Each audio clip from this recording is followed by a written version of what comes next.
কেবলার দিকে পা লম্বা করে কেউ ঘুমাইলেন, শুইলেন, বসলেন, এটা গুনাহ হবে কিনা? এই বিষয়ে ওলামায়ে আহনাফের মতে এটা মাকরুহ, অনুচিত। কেবলার প্রতি সম্মান প্রদর্শনের অংশ হিসেবে এটা করা উচিত নয়। কারণ নবী করিম সাল্লাল্লাহু আলাইহি সাল্লাম কেবলার দিকে ফিরে পেশাব পায়খানা করতে নিষেধ করেছেন, পরিষ্কার হাদিস রয়েছে। এটা কেন নিষেধ করেছেন? নিশ্চয়ই কেবলার প্রতি সম্মান প্রদর্শনের খাতিরে।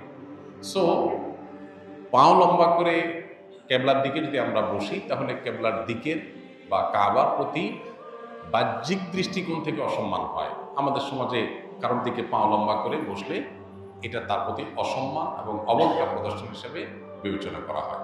মোটা দাগে যেহেতু কাবার প্রতি সম্মান প্রদর্শন করার বিষয়টা প্রমাণিত, বিধায় কাবার দিকে ইচ্ছাকৃত কোনো কারণ ছাড়া পাও দিয়ে বা লম্বা করে বসাটাও অনুচিত এবং আদবের খেলাফ।